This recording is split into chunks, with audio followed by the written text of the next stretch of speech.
In continuation to the addition and subtraction principles using 2's complement, in order to derive an algorithm, a flowchart is being designed, and this flowchart, it helps in performing the addition as well as subtraction using the 2's complement. This helps in designing the control logic. So this is the third step in designing the control logic, that is formulation of algorithm. And flowchart starts with the state x is equal to 1. So an operation will be initiated. Initial state will be equal to 1, and the operation will be initiated if qs is equal to 1 or qa is equal to 1. So this qs and qa, they are the input. If qs is initiated, it performs the subtraction operation, and if qa is initiated, it performs the addition operation.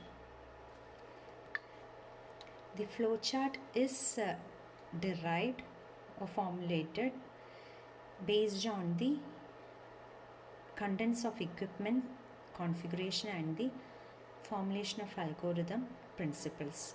In equipment configuration, the control logic has two inputs, QA, QS, and one X is also was there. Initially, X will be set to 1, which means it is in the initial state, and that will be set by the control logic. If subtraction is initiated, that is QS is equal to 1, then next process done is BS is loaded with the complement of BS. BS means the sign bit of B register, which will be the second operand. So if a subtraction is initiated, the second operand sign will be its complement. But in case of addition operation, no such complement is done. It checks for whether the sign bits both are same or different. In formulation of algorithm, we have studied that if the sign bits are same in performing addition operation, it won't be a problem. But if there is a subtraction operation, then it can be converted to addition operation. How? By converting the sign of second operand to the other sign. That is, if it is plus, means it will be converted to minus. If it is minus, means it will be converted to plus, thereby changing the operation to addition from subtraction. This operation is performed here also. If a subtraction is initiated, a complement will be taken for the second sign bit, and if addition means no such complement is taken, it will be checking whether the sign is same or different, whether the signs are plus or minus. If it is same, directly addition operation will be done, and if there is any carry, it will be moved to the E flip-flop. So if while performing addition operation, if there is any carry, means it will be loaded into E. So A and B addition is performed, and the result will be stored in A, and it will be going to the initial state. After performing this operation, it will be going to the initial state. This is the case for if the sign is equal, sign is same. If the sign is different, then you have to take the difference. If the sign bit of A and B, they are different, that is plus and minus it comes, means you will be taking the subtraction of the two operands based on which value is high. So here what we have computed is, you have taken the 2's complement and added with A. Second operand's 2's complement is calculated and added with A. It is loaded to A. The A gives A plus 2's complement, that is 1's complement plus 1. Then if there is any carry, it will be stored in the E flip-flop. Then it will check whether the E flip-flop is equal to 1 or 0. That is whether the overflow is equal to 1. So from the example we learned that if the overflow is equal to 1, it means that the result obtained is the true magnitude, and it will be loaded to the A register and returned back to the initial state. This is like your E to 0. E is cleared to 0. If E is equal to 1, it will be cleared to 0 and move to the initial state. If E equal to 0 means the result obtained is the 2's complement of the actual value. So in order to compute the 2's complement of the in order to find the true magnitude, what you have to do? Again, you have to find the 2's complement of the result. So for that, first you have to find the 1's complement, then you are adding 1 with the result. 1's complement is computed, stored in A, plus 1 is done, again stored in A. Also, if 0 is formed as an overflow, then the sign bit of A register will also be complemented. So after doing this much operation, it will be loaded to the A register and then it moved to the initial state. This is the flowchart or the algorithm followed for sign magnitude addition and subtraction. So till now we have learned 3 steps regarding design of control logic. First one is state the problem, second equipment configuration, and third is formulation of algorithm. So in that algorithm part, you have drawn a flow chart which will be listing all the micro operations for the data processor part. Fourth step is the data processor. So from the algorithm, from the formulation of algorithm, you got some micro operations to be generated for the data processor part. So operation between A and B, it is done by ALU. Operations with the AS register, BS register and E must be initiated with separate control variables. Separate control variables will be used. So in the figure it shows the data processor with some control variables. Data processor with some control variables. So ALU, it has 4 selection variables. 4 selection variables, and the variable L, it loads the output of ALU into the register A, and also the output carry into E. L, it loads the output of ALU into register A, and also it loads the output carry into E. Variables Y, Z and W, it complements BS, AS and E. That is E, it will be cleared. Y and Z is used to complement BS and AS. W will be used to clear E with the high voltage. The 4 controls used in ALU, S2, S1, S0 and Cin. S2 determines the mode, S1 and S0, it helps in selecting the functions, Cin carry input to the ALU. Next we can see the block diagram for sign magnitude addition and subtraction. That is control logic block diagram of control logic. It includes some control signals. So here it consists of a control logic which receives 5 inputs. 2 from the external environment and 3 from the data processor. So in order to simplify the design, we make use of an exclusive OR operation. So it gives variable S S will be equal to AS exclusive or BS. So this variable, it gives the result of the comparison between the two sign bits. So exclusive OR operation is equal to 1 if the two signs, they are not same, and it's equal to 0 if the signs both are positive or if the signs both are negative. The control provides an output X for the external circuit. It also selects the operations in the ALU through the 4 selection variables S2, S1, S0 and Cn. So S2, S1, S0, Cn helps in selecting the operation. The other 4 output go to the registers in the data processor, like L, in order to load. Y is it? Y is for BS register, Z is for AS register, W it is for not register, it is flip-flop, okay, for sign bit of AS. This signal is for AS and this one is for B. And W, it is for the flip-flop E.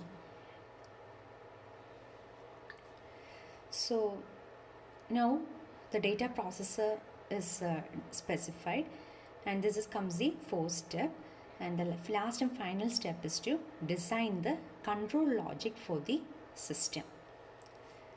So the design of hardware control is a sequential logic problem. So we formulate a state diagram.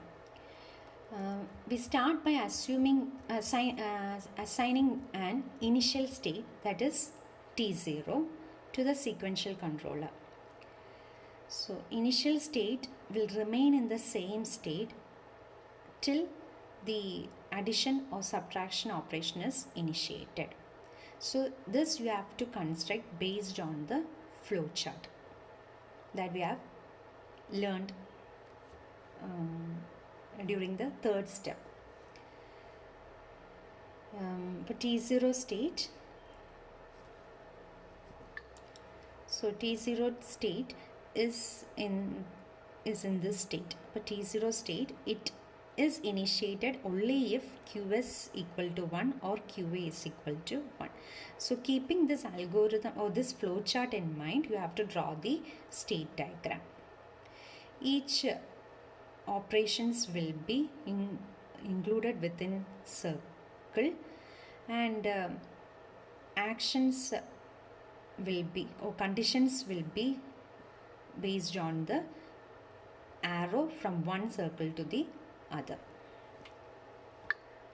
So in order to determine the transition from T0 to any other state, T1, T2 or T3 like that, we need to know the flowchart or the algorithm initiated by the control circuit.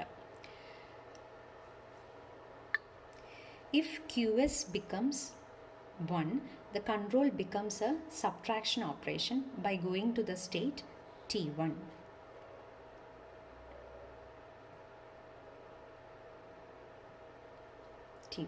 So from T0 to T1 it transited if the QS is equal to 1.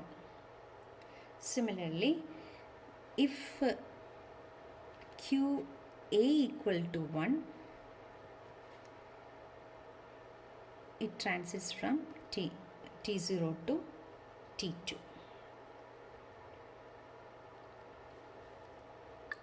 Hence, T2 is initiated when QA is equal to 1. From T2, that is T2 performs the addition operation. So from T2, it checks whether the sign of two operands, it is the same sign, and if it is same sign, directly it performs the addition operation. So it moves to another stage, T3. Addition operation is performed. If there is any overflow, means that will be stored in the E flip-flop, and it moved back to the initial state T0. This you can verify it with the flowchart also. Then if the sign is not equal,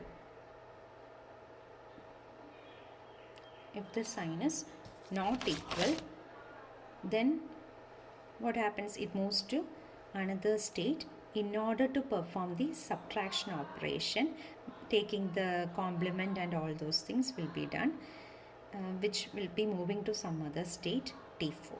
Then after performing the complement, it checks for the what? Overflow E bit. It checks for the E bit, and if the E bit is equal to 1, then it will be reset to, that is, it will be cleared to 0, indicating that the obtained value is true, and it moves to the initial state. So it will be moving to the initial state if E equal to 1. Name this at T5. And if E equal to 0, again it moves to another state T6. In T6, it finds the ones complement of the magnitude, and then that is ones complement of the result magnitude, and then it moves to T7, where the ones complement is added by 1 and the sign bit of A is also complemented. After performing that, it again moves to the initial state. So T5 to T6, it occurs, transition happens if equal to 0. Okay, from T0, if QS is equal to 1, it moves to Q1, and from Q1 to Q2, T1 to T2 with no condition, which means from T1, you will be in T1 state. What it does, it will be taking the complement of the second operand, and again it will be checking the sign of both the operands A and B. So here no condition. So if there is a line alone, means there is no condition.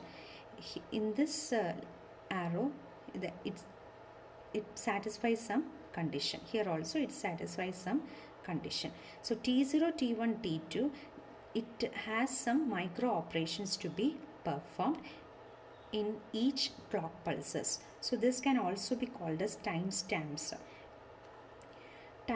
So each micro signals or micro operations will be generated on each time stamps, rising edge of each clock. Then from T2, it will be checking the sign, and if it is equal to 0, that is sign, if QA and QS operation, AS and BS is same, then what happens? S will be equal to 0. If it is different, S is equal to 1. This logic, this is you have studied from the processor logic. You can refer that diagram also. Then from T3, addition will be performed, return back to the T0 state. In T2, if symbols are different, it moves to T4. From T4, it checks for the E value, and if E value is equal to 1, it moves to the initial state, indicating that it is the true magnitude. Result obtained is a true magnitude. If it is equal to 0, again 2's complement is obtained, and as well as the complement of sign bit is taken.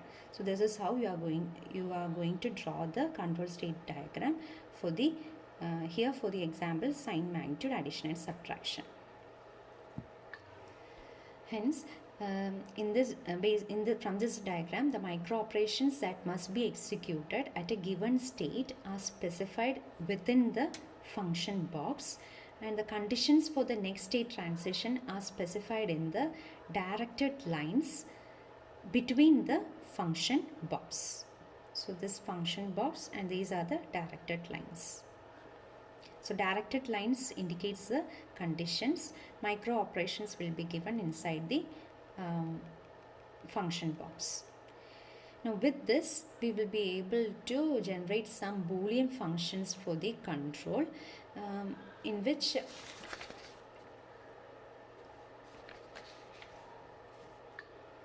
here to design a hardwired control for using one method like one flip-flop per state, it makes use of 8 D flip-flops because from the diagram there is T0 to T7. So for each state we will be using one flip-flop, hence 8 D flip-flops will be used, and this helps in generating the Boolean functions for the control. So for example, dt0 is equal to t0 is equal to it remains in the state when qa is equal to 0 and qs is equal to 0. So for that you are giving qa dash qs dash, then t0, then another input obtained is from state t3, and another one input it is obtained from here t5. So in this input is coming with condition e is equal to 1. So you are writing e t5 condition followed by the state t5, and again from t7 one more is coming but there is no condition, so t7 alone. Similarly you can write for dt1 also. For dt1 is input obtained in the state function box dt1 is from t0. Condition is q3 is equal to 1. If q3 is equal to 0 means it will be like q3 dash t0, and here q3 is equal to, qs is equal to 1.